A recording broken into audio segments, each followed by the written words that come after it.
They called me the family failure. At every dinner, until my failed app bought their company. My name is Sarah Mitchell, I am 34 years old, and I live in a quiet suburb outside of Denver, Colorado. This is the story of how I went from being the black sheep of my family, the one they called a dreamer and failure at every holiday gathering, to becoming the CEO who literally bought out their precious family business and served them a plate of cold, hard reality. Growing up in the Mitchell household meant living under the constant pressure of achievement. My parents, Robert and Linda Mitchell, had built a successful mid-sized construction company from the ground up in the 1980s.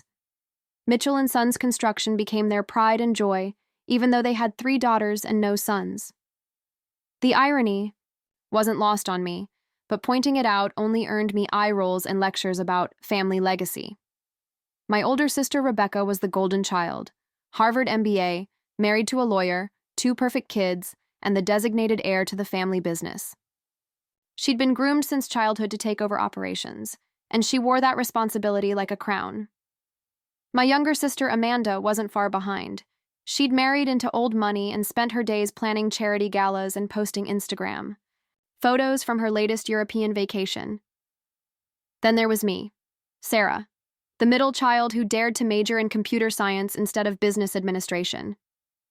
The one who chose a tiny apartment over suburban sprawl. The one who spent her Friday nights coding instead of networking at country club events. Sarah's going through a phase, my mother would tell her friends at dinner parties. She'll come around eventually and join the family business. She just needs to get this tech thing out of her system. But it wasn't a phase. Technology fascinated me in ways that construction contracts and profit margins never could. I loved the logic of code, the satisfaction of solving complex problems, and the endless possibilities of what you could create from nothing but an idea and determination. After college, I worked for several tech startups in Denver, learning everything I could about product development, user experience, and market analysis. I was good at my job, really good, but I never felt like I belonged in the corporate world either. I wanted to build something of my own. Our family dinners were legendary for all the wrong reasons. Every Sunday at 6 p.m. sharp, we'd gather around my parents' massive dining room table for what felt more like a performance review than a family meal. The mahogany table could seat 12, but it always felt too small when the conversation turned to catching up on everyone's lives. So, Sarah, my father would begin, cutting into his perfectly cooked roast beef. Still playing with computers? Rebecca would smirk from across the table, bouncing her toddler on her lap while simultaneously checking emails on her phone. Dad, it's not playing. Sarah's very serious about her, what do you call it again? User interface design? User experience, I'd correct quietly, knowing it would only make things worse. Right, Rebecca would continue, her voice dripping with condescension. It's so important that people can easily tap buttons on their phones. Very noble work. Amanda would chime in between sips of wine. At least she's working, Becca. Remember when she wanted to start that food blog? Or was it the yoga instructor? Phase? Those were side projects. I'd defend myself. But my voice always sounded smaller in that dining room than anywhere else. Side projects, my mother would repeat, shaking her head. Sarah, honey, you're 34 years old. When are you going to settle down and focus on something real? Rebecca was running entire project teams by your age. And Amanda had already planned 3 charity galas that raised over $2 million, my father would add, beaming at his youngest daughter. I'd push my food around my plate, wondering why I kept coming back to these weekly torture sessions. Maybe it was hope that someday they'd see me differently. Maybe it was stubbornness. Or maybe it was just habit. I am focused, I'd insist. I'm working on something big, an app that could really change how people— Another app, Rebecca would interrupt with a laugh. How many apps have you started now? 5? 6? This one is different. It's going to help small businesses manage their— Sarah, my father's voice would cut through mine like a knife. Enough. We've heard this before. You waste your time on these pipe dreams while Rebecca is bringing in real clients and real money. Amanda's nonprofit work is making a real difference in the community. When are you going to contribute something meaningful to this family? The word meaningful would hang in the air like smoke, choking me. I'd look around the table at their faces, impatient, dismissive, already moving on to the next topic. In their eyes, I could see exactly what they thought of me: the family failure, the dreamer who couldn't get her act together, the disappointment who kept trying and failing to prove herself. The dinner that changed everything happened on a particularly cold Sunday in February. I'd been working on my latest app for 8 months, a project management tool specifically designed for small construction companies.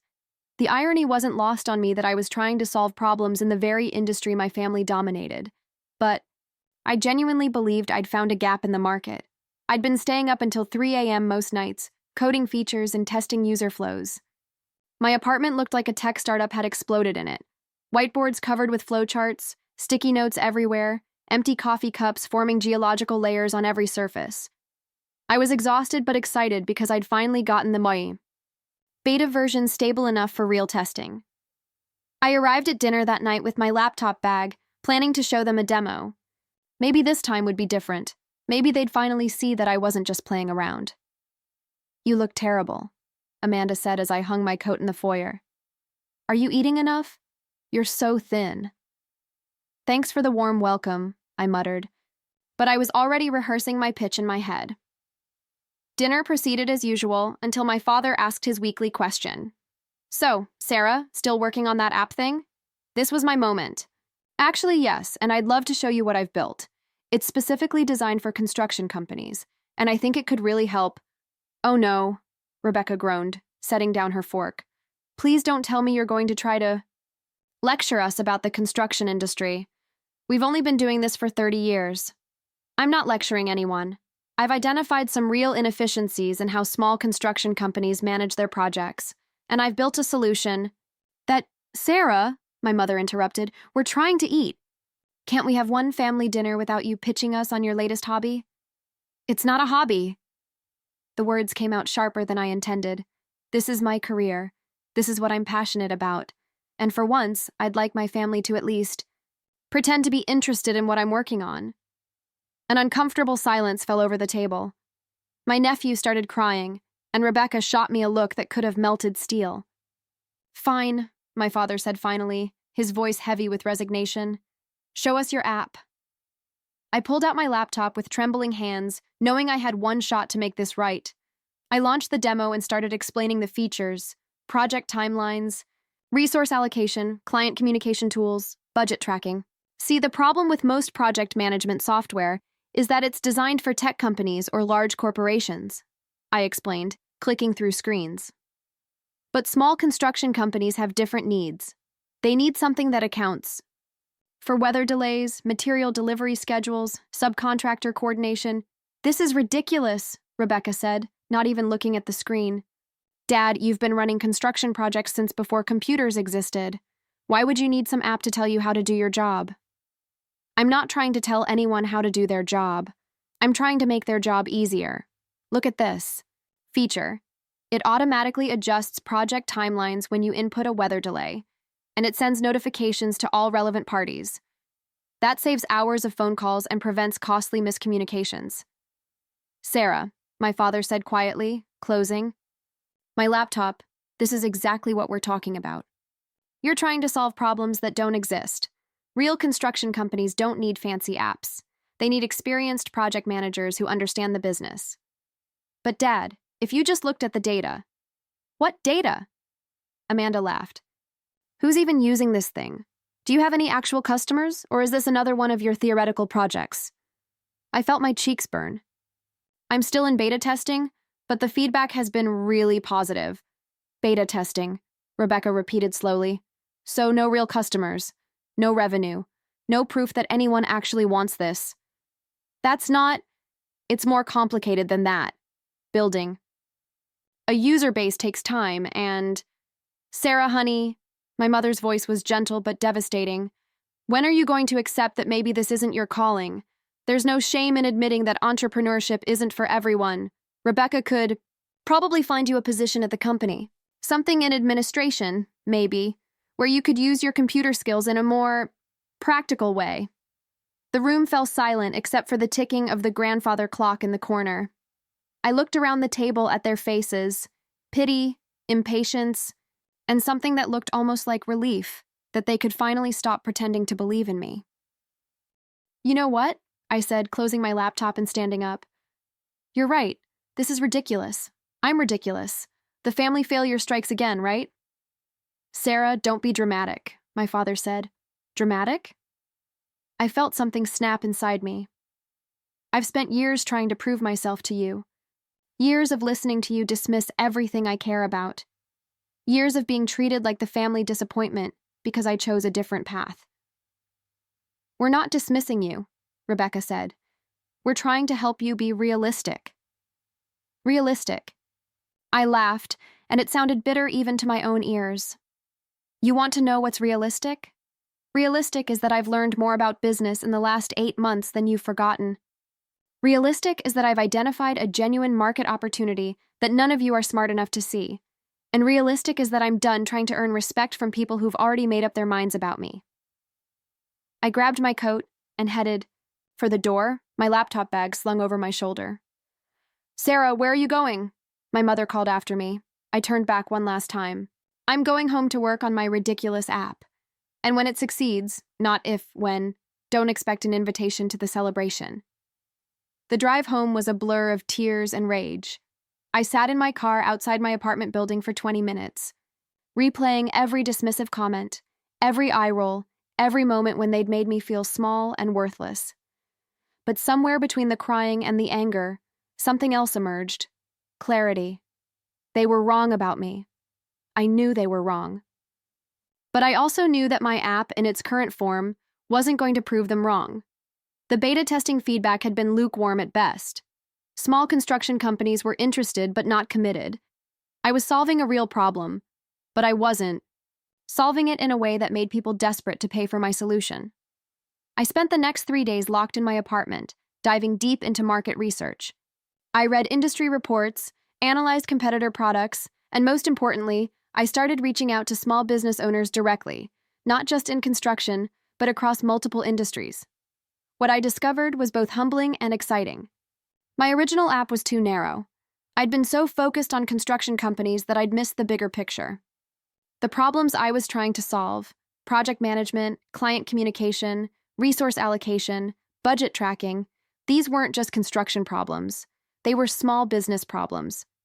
Every small business owner I talked to had the same struggles. They were wearing too many hats, using too many different tools, and spending more time managing their business systems than actually running their business. They needed something comprehensive but simple, powerful but intuitive. I'd been thinking too small. What followed were the most intense 6 months of my life. I completely rebuilt my app from the ground up, expanding it from a construction-specific tool to a comprehensive small business management platform. I called it Business Hub. Not the most creative name, but it perfectly captured what I was building. I didn't tell my family what I was doing. At Sunday dinners, I'd deflect their questions with vague answers about consulting work and freelance projects. They seemed relieved that I'd stopped talking about my app, interpreting my silence as acceptance of defeat. But I was far from defeated. I was working 18-hour days, surviving on coffee and determination. I taught myself advanced database design, hired a part-time UI designer with my savings, and started attending every networking event and startup meetup in Denver. I pitched my concept to anyone who would listen, collecting feedback and refining my approach. The breakthrough came when I attended a small business expo in downtown Denver. I'd set up a tiny booth wedged between a janitorial service and a food truck supplier, demonstrating Business Hub to anyone who showed interest. That's where I met Marcus Rodriguez, who owned a chain of 3 auto repair shops. He watched my demo with increasing excitement, asking detailed questions about inventory management and customer scheduling. "This is exactly what I need," he said finally. "How much?" "Well, I'm still in development, so I don't care. I'll pay you $5,000 right now if you can have this running in my shops within a month. And I'll pay you monthly after that if it works as well as you're promising." $5,000. My first real customer. My first real validation. Marcus became more than a customer. He became a partner in developing the platform. He introduced me to other small business owners, helped me understand their pain points, and provided crucial feedback that shaped Business Hub's development. Within 3 months, I had 12 paying customers. Within 6 months, I had 47. By the end of the year, Business Hub was generating enough revenue for me to quit my day job and focus on it full-time. But I wasn't satisfied with organic growth. I wanted to scale fast, and that meant raising capital. Raising venture capital as a solo founder with no previous startup experience should have been impossible. But I had something most entrepreneurs don't, a product that was already generating significant revenue with proven market demand. I spent weeks preparing my pitch deck, practicing my presentation, and researching potential investors. I focused on VCs who specialized in B2B software and had experience with bootstrapped companies. My first 20 pitches were disasters. I was too nervous, too technical, too focused on features instead of market opportunity. But I learned from each rejection, refining my approach and building confidence. The breakthrough came during a pitch to Sarah Chen, a partner at Rocky Mountain Ventures. She listened to my entire presentation without interrupting, asked pointed questions about my customer acquisition strategy and unit economics, and then said the words that changed everything. "We'd like to lead a Series A round. How does $2 million sound for a 30% stake?" $2 million. I tried to keep my expression neutral, but inside I was screaming with joy. "That sounds very reasonable," I managed to say. "I'll have my lawyer review the term sheet." I didn't actually have a lawyer yet, but I figured I could get one pretty quickly. The due diligence process took 6 weeks. 6 weeks of the most intense scrutiny I'd ever experienced. They examined every aspect of Business Hub, interviewed my customers, analyzed my financial projections, and questioned every assumption in my business model. But Business Hub held up under the microscope. My customer retention rate was over 90%. My monthly recurring revenue was growing by 25% month over month. My net promoter score was higher than most established enterprise software companies. When the investment was finalized, I had not only $2 million in the bank, but also access to Rocky Mountain Ventures' network of advisors, potential customers, and follow-on investors. I still didn't tell my family. They thought I was doing consulting work. With venture capital backing, everything accelerated. I hired a small but talented team, a senior developer, a sales manager, a customer success specialist, and a marketing coordinator. We moved into a proper office space in Denver's Rhino district, complete with exposed brick walls and a coffee bar that would make any tech startup jealous. Business Hub's growth exploded. We acquired over 500 customers in the next 12 months, expanded into new markets, and started attracting attention from industry publications and thought leaders. TechCrunch featured us in their Startups to Watch series. Forbes included me in their 30 Under 30 list for enterprise technology. I was invited to speak at conferences about entrepreneurship and small business software, but the success that mattered most to me was still ahead. Throughout this period, I'd been quietly monitoring my family's business. Mitchell & Sons Construction was struggling. The construction industry had been hit hard by supply chain disruptions and labor shortages, and their old-school approach to project management was causing costly delays and client dissatisfaction. Rebecca had taken over day-to-day operations, when my father stepped back to focus on business development, but she was in over her head. She was trying to manage projects the same way they'd been managed in the 1990s, with spreadsheets, phone calls, and sheer force of will. Their biggest client, a commercial development firm called Hartwell Properties, had publicly criticized Mitchell & Sons for project delays and poor communication. Other clients were starting to look elsewhere. The company that had been my family's pride and joy for over 30 years was hemorrhaging money and reputation. That's when I started planning my acquisition strategy.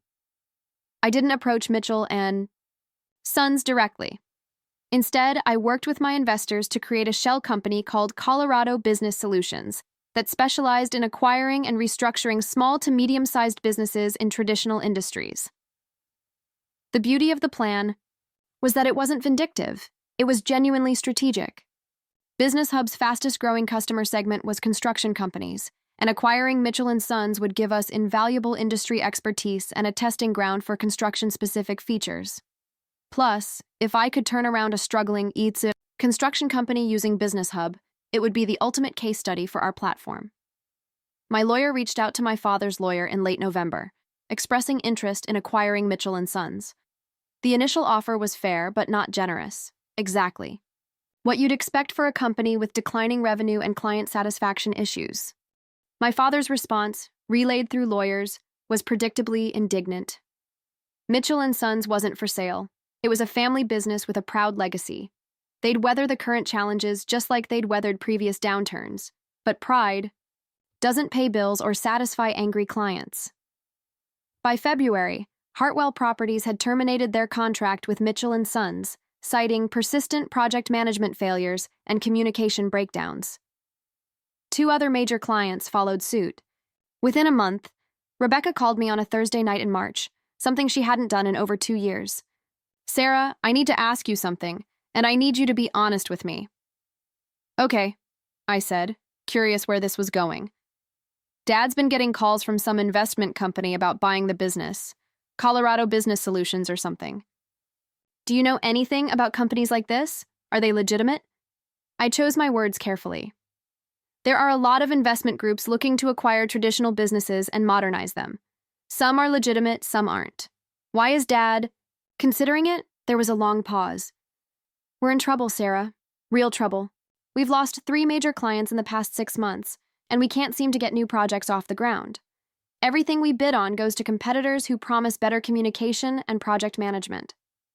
"That's rough," I said, trying to keep my voice neutral. "What do you think the problem is?" "I don't know." Rebecca's voice cracked slightly. "Maybe I'm just not cut out for this. Dad made it look so easy, but I feel like I'm drowning. Every project turns into a disaster of missed deadlines and confused subcontractors." For a moment, I felt a pang of genuine sympathy for my sister. But then I remembered every dismissive comment, every eye roll, every time she'd made me feel small and worthless. "Have you considered that maybe your project management systems are outdated?" I asked. "What do you mean?" "I mean, maybe the problem isn't you. Maybe the problem is that you're trying to manage 21st century projects with 20th century tools." "We've always done things this way," Rebecca said defensively. "And how's that working out for you?" Another long pause. "Not great, obviously." "Rebecca, there's software now that can solve most of the problems you're describing. Project management platforms that handle scheduling, communication, resource allocation, budget tracking. You sound like... Wait. Sarah, are you still working on that app thing?" "I'm doing some consulting work in the business software space," I said carefully. "Why? Would you be willing to look at our processes? Maybe make some recommendations? I know Dad would never ask, and I know things have been weird between us, but I'm desperate here." This was perfect, better than I could have planned. "I'd be happy to take a look," I said. "But Rebecca, if I'm going to help, you need to be open to significant changes. Half measures won't fix the problems you're describing." At this point, I'm open to anything. I arrived at Mitchell and Sons offices the following Monday morning, carrying my laptop and a folder full of Business Hub marketing, materials with the logo carefully removed. I'd prepared a comprehensive analysis of their operations based on information Rebecca had provided over the weekend. The office felt smaller than I remembered from childhood visits. The wood paneling was outdated, the fluorescent lighting was harsh, and everything had that tired feeling of a business that was struggling to keep up with the times. Rebecca met me in the conference room, looking exhausted and overwhelmed. Dark circles under her eyes suggested she hadn't been sleeping well, and her usually perfect hair was pulled back in a messy ponytail. "Thank you for doing this," she said as I set up my laptop. I know I haven't been very supportive of your career choices. Let's focus on your business," I said, deflecting the apology I wasn't ready to accept. "Tell me about your current project management process." What followed was exactly what I'd expected, a chaotic mess of spreadsheets, sticky notes, phone calls, and email chains that would make any operations manager weep. Projects were tracked on whiteboards, client communication happened through scattered email threads, and subcontractor scheduling was managed through a combination of phone calls and prayer. "This is unsustainable," I said, after Rebecca walked me through their process for managing a typical commercial construction project. "You're spending more time trying to coordinate information than actually managing the work." "I know," Rebecca said miserably, but this is how we've always done it. Dad insists that personal relationships and industry experience are more important than fancy computer systems. Industry experience is crucial, I agreed. But why handicap that experience with inefficient tools? You wouldn't use a hammer from 1990 if there was a better hammer available today. I spent the next hour showing Rebecca a customized demo of Business Hub positioned as a prototype consulting solution I'd developed for construction companies. I walked her through every feature: automated scheduling, real-time project tracking, integrated client communication, budget management, subcontractor coordination. Rebecca's eyes grew wider with each feature. Sarah, this would solve everything. Every single problem we've been having. It's designed specifically for businesses like yours, I said.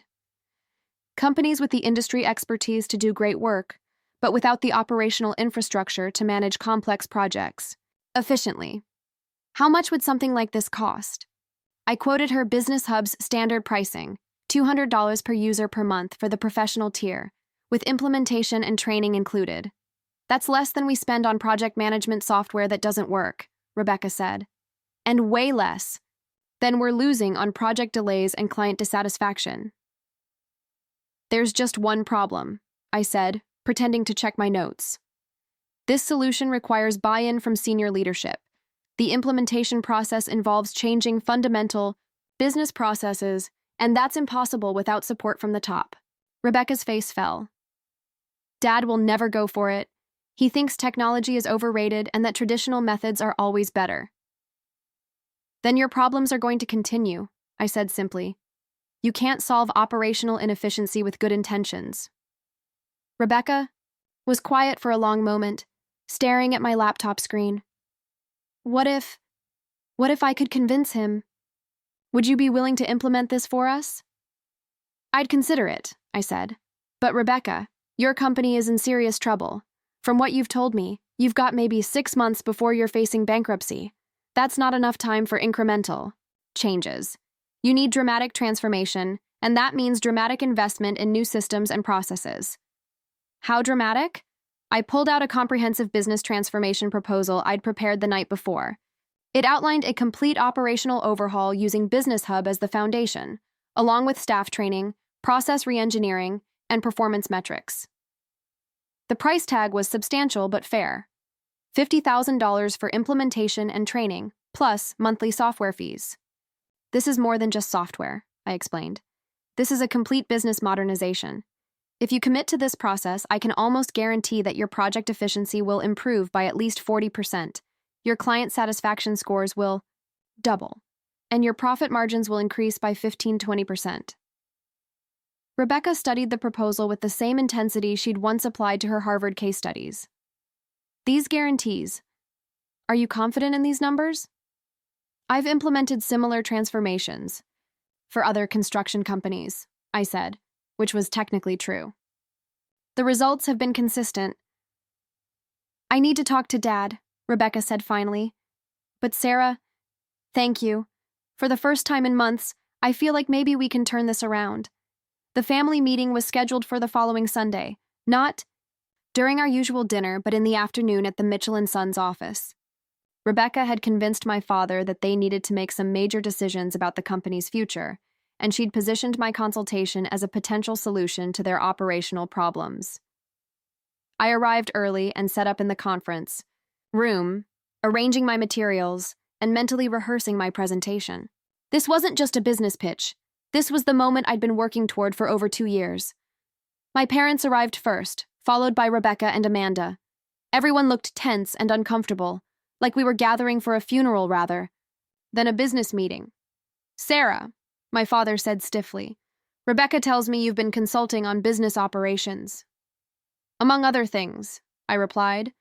I've been working with small and medium-sized businesses to help them modernize their operational systems. And she thinks we need modernizing, he said, with a tone that suggested he found the idea ridiculous. Dad, Rebecca interjected, we've lost 3 major clients in 6 months. We're bleeding money on project delays. We need to do something different. We need better project managers, not computers, my father said firmly. What if I told you that our operational inefficiencies are costing us approximately $200,000 per year in lost productivity and client dissatisfaction? I said, opening my laptop. My father's eyebrows rose. I'd say you're making up numbers to justify your consulting fees. These aren't made-up numbers, I said, displaying a detailed analysis I'd prepared. I've analyzed your project timelines, cost overruns, and client feedback over the past 18 months. Your average project takes 23% longer than scheduled, costs 18% more than budgeted, and generates 2.3 client complaints per project. I walked them through the data, showing exactly how outdated project management processes were affecting their bottom line. By the time I finished the analysis, even my father looked concerned. So, what's your solution? He asked. I launched into my presentation, demonstrating Business Hub's capabilities and showing how it would address each of their operational problems. I was careful to present it as a general business solution rather than something I'd developed specifically. My family watched in rapt attention as I showed them automated scheduling tools, real-time project dashboards, integrated client communication, systems, and comprehensive reporting capabilities. This is impressive, Amanda said when I finished. How did you learn about all this? I've been working in the business software space for a few years now, I said. I've seen what works and what doesn't. And you think this would work for our company? My father asked. I think it would transform your company, I said confidently. But it requires a significant commitment. You can't just install software and expect miracles. You need to redesign your processes, retrain your staff, and fundamentally change how you approach project management. How much? Rebecca asked, though she already knew. I presented the pricing and implementation timeline.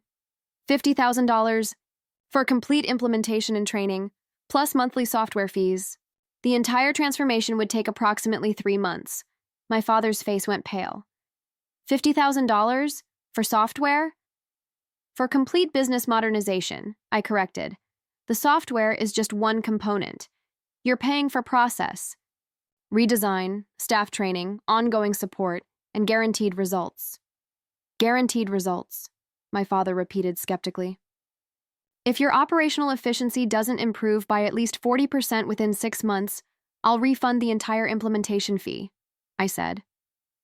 The room fell silent. My father looked at Rebecca, who looked at Amanda, who looked back at me. We need to discuss.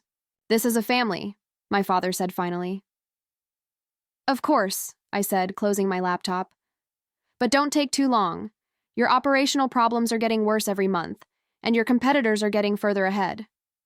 I packed up my materials and headed for the door, but my father's voice stopped me. Sarah, I turned back. This is impressive work. Professional. I'm glad you found something you're good at. It wasn't an apology, but it was the closest thing to recognition I'd ever gotten from him. Thank you, I said simply, and left them to their discussion. Rebecca called me Tuesday evening. We want to move forward, she said without preamble. Dad's still nervous about the cost, but he agrees that we need to do something dramatic. I'm glad to hear it, I said. When do you want to start implementation? As soon as possible. Sarah, I need you to know, we're putting everything on the line here. If this doesn't work, we might lose the company entirely. It's going to work, I said confidently. But Rebecca, there's something else we need to discuss. The company I represent, Colorado Business Solutions, has been in talks with your father about a potential acquisition. I know. Dad mentioned it. If we're going to implement this transformation, it needs to be independent of any acquisition. Discussions. I can't modernize your operations while someone else is evaluating a purchase. What are you saying? I'm saying your father needs to choose.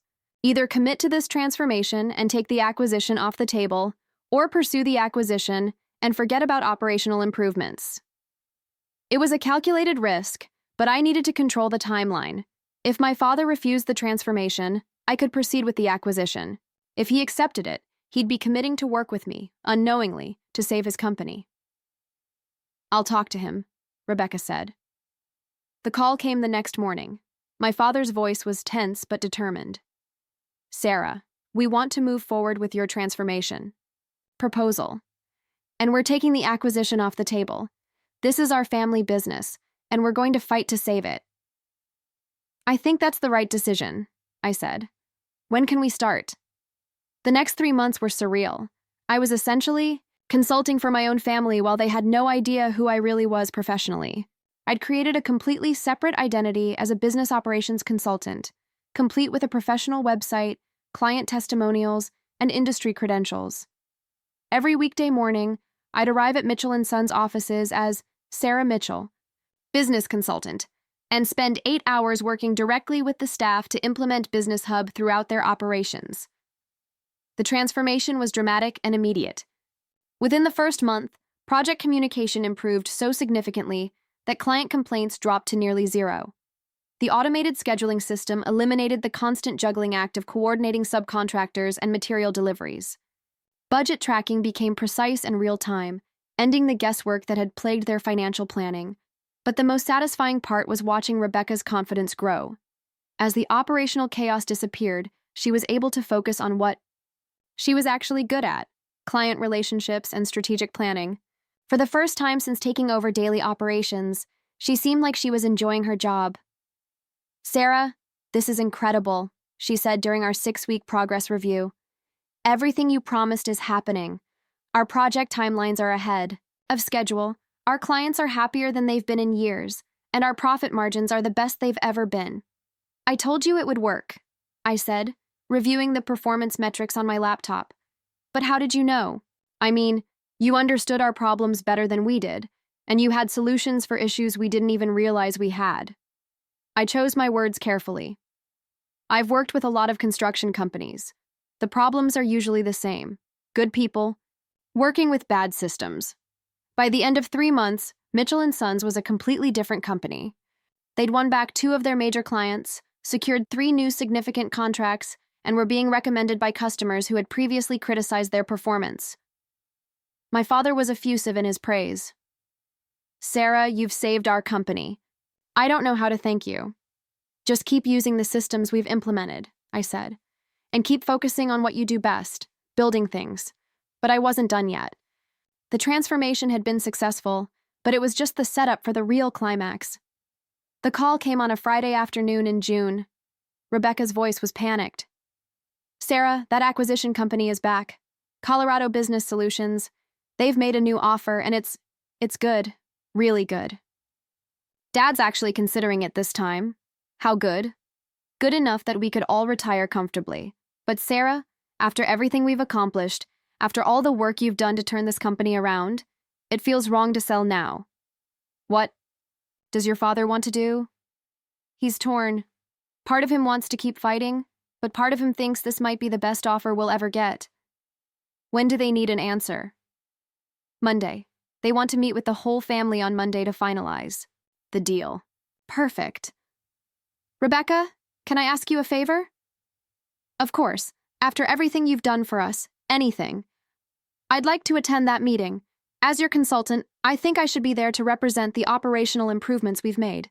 It might affect the valuation." "That's actually a great idea. You know our systems better than anyone now. I'll ask Dad." The permission came within an hour. My father wanted me there to explain the operational improvements to the potential buyers. I spent the weekend preparing for the most important presentation of my life. Monday morning arrived gray and drizzly, which seemed appropriate for what I was about to do. I dressed carefully, my best business suit, minimal jewelry, hair pulled, back in a professional bun. I looked like exactly what I was, a successful businesswoman who had built something meaningful from nothing. I arrived at the Mitchell & Sons office early, ostensibly to review materials with Rebecca before the 10 a.m. meeting, but really, I needed time to mentally prepare for the moment that would change everything. At 9:45, a black SUV pulled into the parking lot. 3 people got out, 2 men in expensive suits and a woman carrying a leather briefcase. I watched from the conference room window as they approached the building. My father greeted them in the lobby with the nervous enthusiasm of someone trying to make a good impression. Rebecca stood beside him, looking professional but anxious. Amanda had driven up from Colorado Springs for the meeting, wearing a designer dress that probably cost more than most people's monthly rent. "Sarah," my father said as they entered the conference room. "I'd like you to meet the team from Colorado Business Solutions. This is Tom Bradley, their managing partner, Lisa Chen, their operations director, and Mark Stevens, their financial analyst." I shook hands with each of them, maintaining perfect composure. They had no idea they were shaking hands with their actual CEO. "Sarah has been instrumental in transforming our operations over the past 3 months," Rebecca explained. "Our efficiency has improved dramatically, and our client satisfaction is at an all-time high." "That's excellent," Tom said, settling into his chair. "We'd love to hear about those improvements. They could significantly impact our valuation." This was my moment. "Before we discuss operational improvements," I said, opening my briefcase, "I think there's something the Mitchell family should know about Colorado Business Solutions." I pulled out a folder and placed it on the conference table. "I've done some research on your company, and I've discovered some interesting information about your ownership structure." Tom's eyes narrowed slightly. "What kind of information?"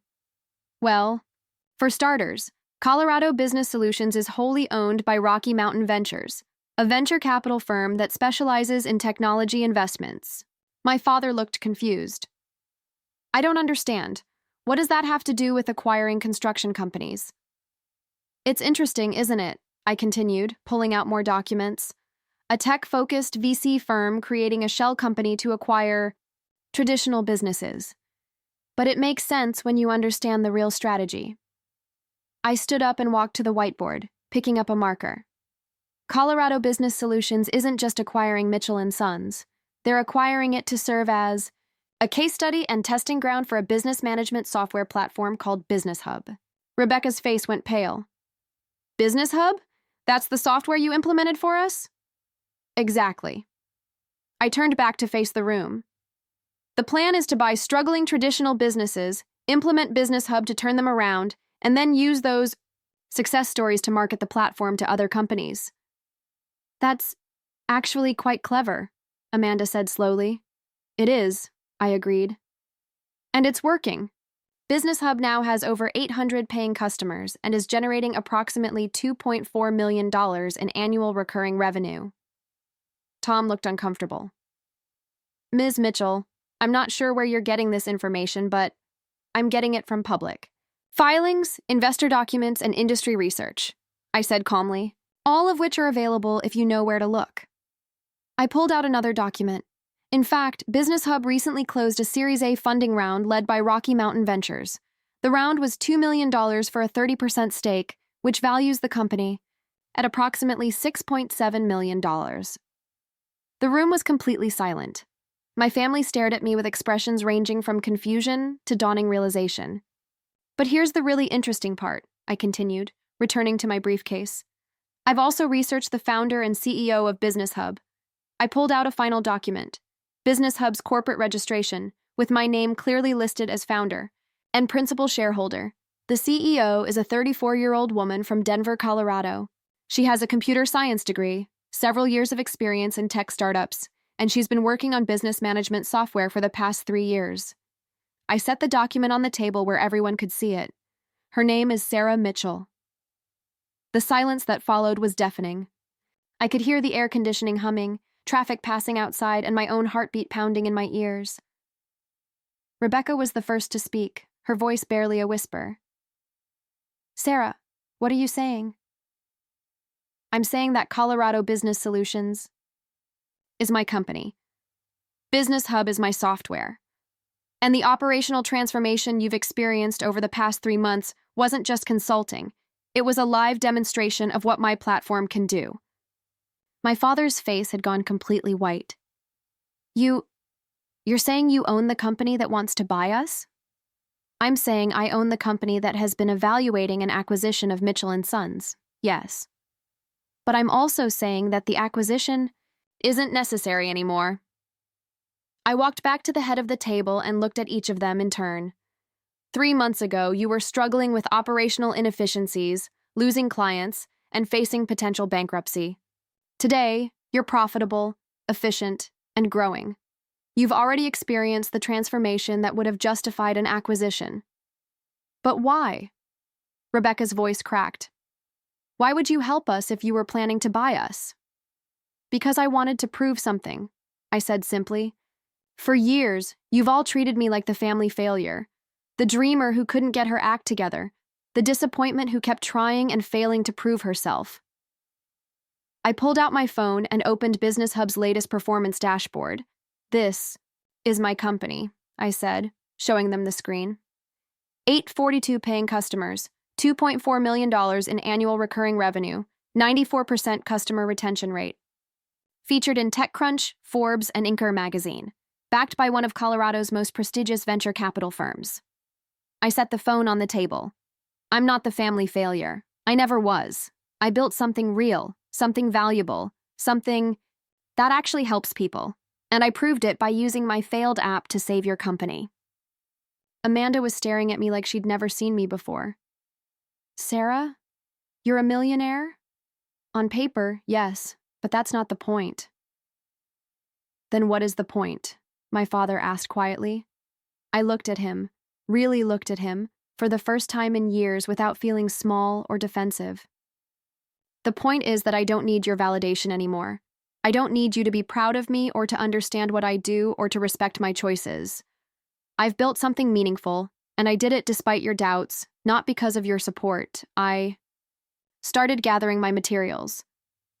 Mitchell & Sons is going to be fine. You have the tools and systems you need to succeed. Keep using Business Hub, keep focusing on operational excellence, and you'll continue to grow.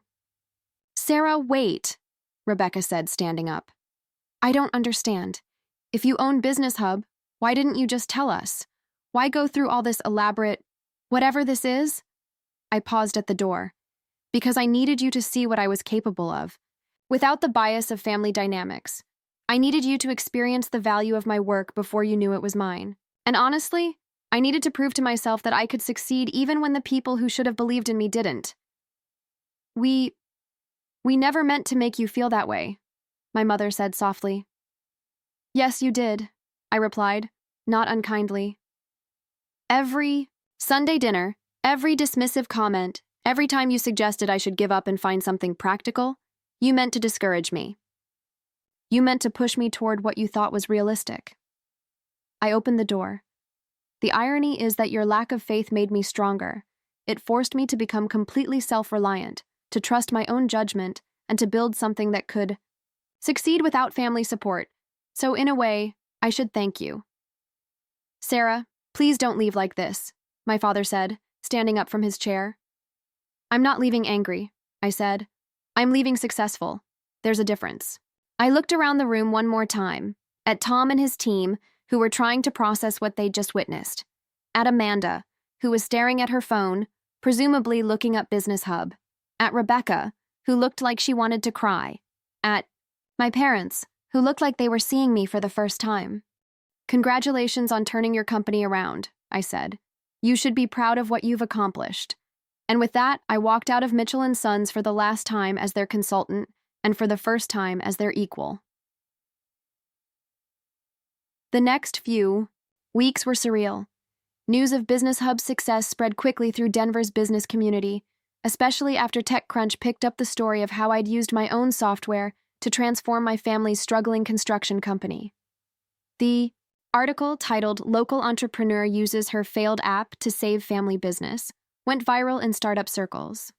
It was picked up by Forbes Inc. and eventually made it to the front page of Reddit's entrepreneur subreddit. Suddenly, everyone wanted to know about Business Hub. My sales team was fielding calls from companies across the country who wanted to experience the same transformation that Mitchell & Sons had undergone. Within a month, we'd signed 150 new customers. Within 3 months, we'd raised a Series B round of $8 million, led by a consortium of investors who wanted to help us scale nationally. But the real satisfaction came from the personal messages I received from small business owners who had implemented Business Hub and seen dramatic improvements in their operations. These weren't just customers. They were people whose lives had been made better by something I'd created. My family's reaction was complicated. Rebecca called me a week after the meeting, her voice tentative and apologetic. Sarah, I've been thinking about everything that happened, and I owe you an apology. A real one. You don't owe me anything, I said. Yes, I do. I've been looking back at all those Sunday dinners, all those times I dismissed what you were working on, and I'm horrified by how I treated you. You were trying to share something you were passionate about, and I made you feel stupid for caring. There was a long pause. I was jealous, she continued. I think I've always been jealous of your courage to try something different. I took the safe path, joined the family business, married young, did everything I was expected to do. But you took risks, followed your dreams, and built something amazing from nothing. Rebecca, no, let me finish. What you did at that meeting, revealing your success like that, it wasn't vindictive. It was necessary. We needed to see who you really are, what you're really capable of. And we needed to confront how wrong we've been about you. I felt something loosen in my chest that had been tight for years. Thank you, I said simply. Can we try to have a real relationship? Sister to sister, not the family dynamics we grew up with? I'd like that, I said, and meant it. Amanda reached out a few days later, her approach more direct and practical. I've been researching your company, she said without preamble. Your growth metrics are insane. You're going to be worth tens of millions of dollars within 5 years. Probably, I agreed. I'm sorry I called your work a hobby. I clearly didn't understand what you were building. Most people don't understand tech until they see the results, I said diplomatically. Can I invest in your next funding round? I laughed, the first genuine laugh I'd had about my family in years. Amanda, you don't have venture capital money. No, but my husband's family does. They're always looking for high-growth tech investments. Send me their information. I'll have my team reach out. My parents took longer to process everything. My father called me 3 weeks after the meeting. His voice uncertain. Sarah, I need to apologize to you. Not just for doubting your business, but for making you feel like you had to prove yourself to us in such an elaborate way. Dad, no, let me say this. A good father believes in his children even when he doesn't understand what they're doing. A good father supports his daughter's dreams even when they seem impossible. I wasn't a good father to you in that regard. His voice broke slightly. I was so focused on what I thought was practical and safe that I couldn't see what you were actually capable of. And I'm sorry. I'm proud of you, Sarah. I'm proud of what you've built, and I'm proud of the woman you've become despite my doubts. Thank you, I said, feeling tears in my eyes for the first time in months. That means more than you know. Can we start over? Can we try to have a relationship based on who you are now, not who I thought you should be? I'd like that very much. 6. Months later, I was sitting around the same mahogany dining room table, but everything was different. Mitchell & Sons was booming. They'd expanded their team, taken on larger projects, and become one of Business Hub's most successful case studies. Rebecca had grown into a confident, effective leader, and my father had found a new role as senior advisor that suited his experience and personality. Amanda had indeed connected me with her husband's family investment firm, and they'd participated in our Series B round.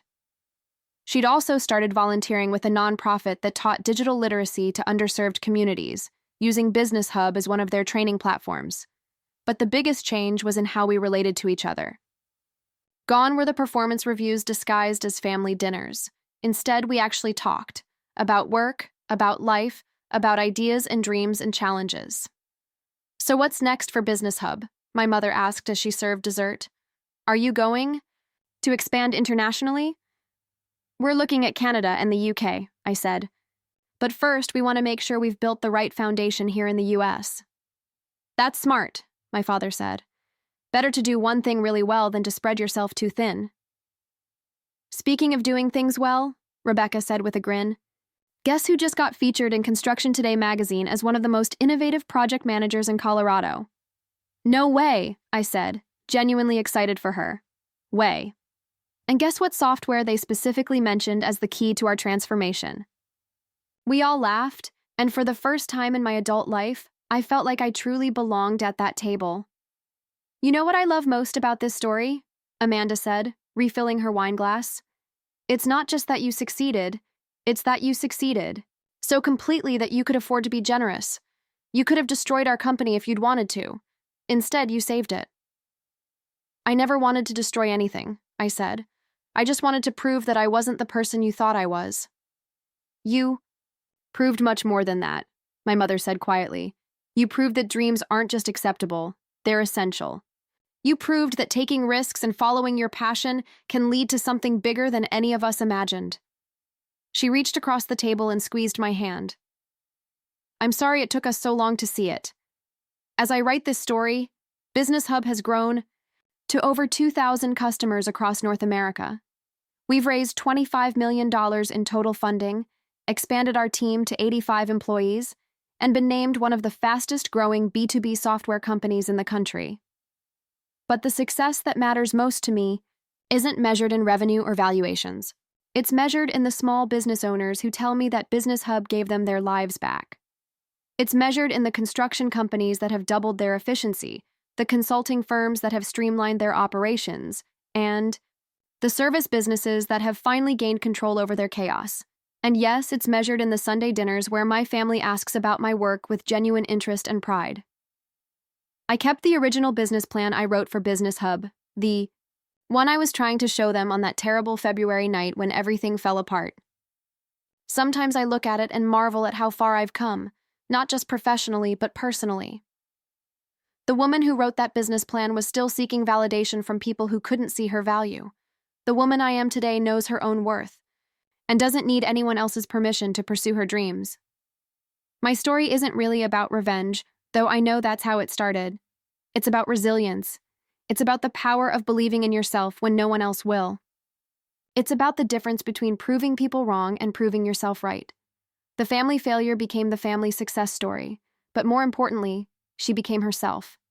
And that, everyone, is my story. It was a wild ride, but I wouldn't change how it ended.